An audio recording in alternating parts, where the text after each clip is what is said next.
Hello everyone, welcome to my channel. Today in this video, I will teach you chapter 6 and chapter name is Directive Principles of State Policy and Fundamental Duties. So without any delay, do watch my video, and in this video, I will explain you only about Directive Principles of State Policy. For the fundamental duties, you may watch my next video.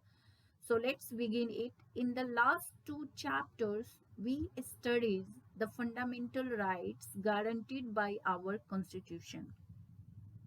Last two chapter में हमने संविधान द्वारा दिए गए fundamental rights के बारे में study किया. ओके, ये कह रहा है कि पिछले दो चैप्टर में हमने संविधान के द्वारा दिए गए फंडामेंटल राइट्स के बारे में स्टडी किया. We learn what rights Indian citizens enjoy. हमने सीखा कि भारतीय नागरिकों को कौन से अधिकार प्राप्त हैं. हमने यह लर्न किया कि भारतीय नागरिकों को, इंडियन सिटीजन्स को कौन से अधिकार प्राप्त हैं. We also learn that our rights have judicial protection. हम लोगों ने यह भी लर्न किया कि हमारा जो राइट्स है उसे जुडिशियल प्रोटेक्शन प्राप्त है.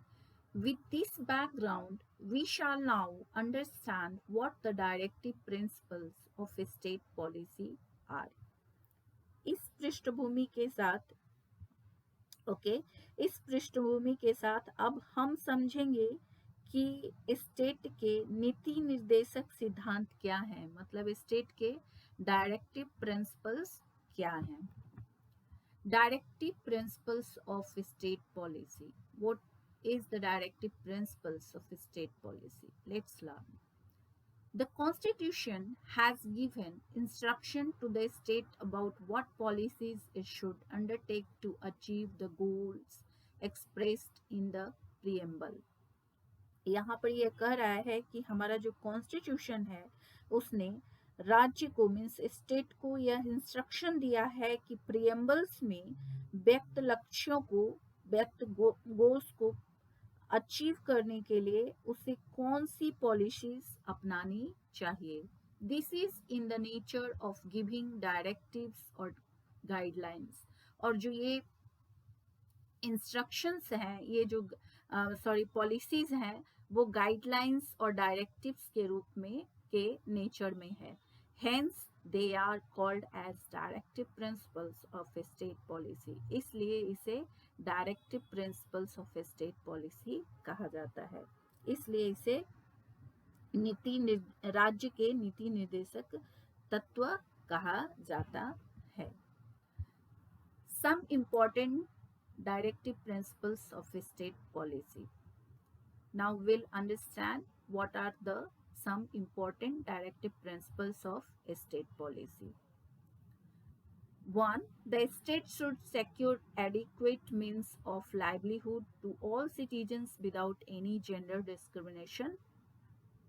जो हमारा पहला नीति निर्देशक तत्व है, जो हमारा पहला डायरेक्टिव प्रिंसिपल है, वो कह रहा है कि स्टेट को बिना किसी जेंडर डिस्क्रिमिनेशन के सभी सिटीजन्स को लाइवलीहुड के पर्याप्त साधन उपलब्ध करवाने चाहिए. The state should secure adequate means of livelihood to all citizens without any gender discrimination. दूसरा है, The state should secure equal pay for equal work for both men and women.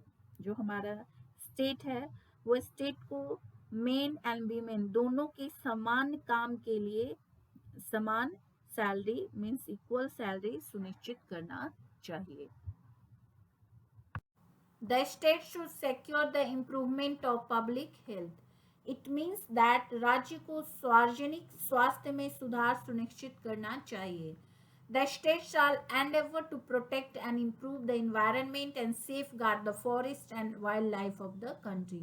State को देश की वाइल्ड लाइफ मीन्स वन्य जीवन, forest means जंगल की सुरक्षा और इन्वायरमेंट मीन्स पर्यावरण को इम्प्रूव एंड प्रोटेक्ट करने के लिए प्रयास करना होगा. The state shall endeavour to protect and improve the environment and safeguard the forest and wildlife of the country.